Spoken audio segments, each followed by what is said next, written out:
ଗାରଟି ଅଛି ଏଟା କେତେ ଅଛି 24 ଟି ଗାର 24 ଟି ଗାର ଏ ଗାର ଅଛି ଏଟା ହେଲା 24 ଟି ଗାର ଅଛି ବୁଝିଲ ତ୍ରିରଙ୍ଗାରେ କେତୋଟି ରଙ୍ଗ ଅଛି 3ଟି ରଙ୍ଗ ନାରଙ୍ଗୀ ଧଳା ସବୁଜ ନାଳ ଅଶୋକ ବୁଝିଲ ଅଶୋକ ଦେଖିଛ ନା ସବୁ ନାରଙ୍ଗୀର କଣ ନାରଙ୍ଗୀ ହଉଛି ସାହସ ଶକ୍ତି ତ୍ୟାଗ ଓ ବଳିଦାନ ଆମର ଯୋଉ ତିନିଟା ଜାତୀୟ ପତାକାର ରଙ୍ଗ ଅଛି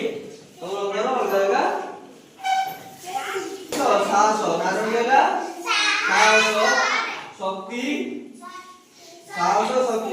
ତ୍ୟାଗ ବଳିଦାନ ବୁଝିଲ ଧଳା ରଙ୍ଗର ଅର୍ଥ ହେଲା ଶବ୍ଦ କହିବ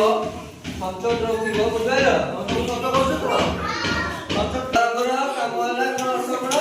ସଫଳତା କରିବ ସଞ୍ଚୟ ରହିବ ଏକତା ସମସ୍ତେ ଏକାଟା ମାନେ ମିଳିମିଶି ରହିବ ଆଉ କଣ ସୁଖ ଓ ଶାନ୍ତି ସୁଖ ମାନେ କଣ ଖୁସି ଏବଂ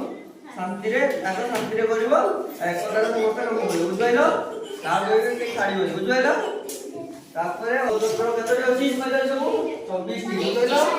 24 ଟି ହେଲା 24 ଟା ହେଲା ହେଲା ଅର୍ଥ କଣ ତା ଅର୍ଥ କଣ ଧର୍ମ ଆମ ଧର୍ମ କଣ ହିନ୍ଦୁ ଆମ ଧର୍ମ କଣ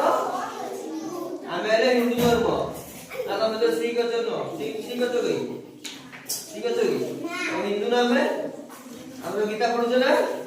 ବୁଝିଲ ତାପରେ ଏଟା ହେଲା କଣ ସବୁଜ ସବୁଜ ଜାଣିଛ ପତ୍ର ରଙ୍ଗ କଣ ସବୁଜର ଅର୍ଥ ହେଲା କଣ ପ୍ରଗତି ଆଉ ସମୃଦ୍ଧି ପ୍ରଗତି ଆଉ କଣ ସମୃଦ୍ଧି ପ୍ରଗତି ମାନେ କଣ ମାନେ ବଢିବା ଯୋଉଟା ବୁଝିପାରିଲ ସବୁଜର ଅର୍ଥ ହେଲା ପ୍ରଗତି ଓ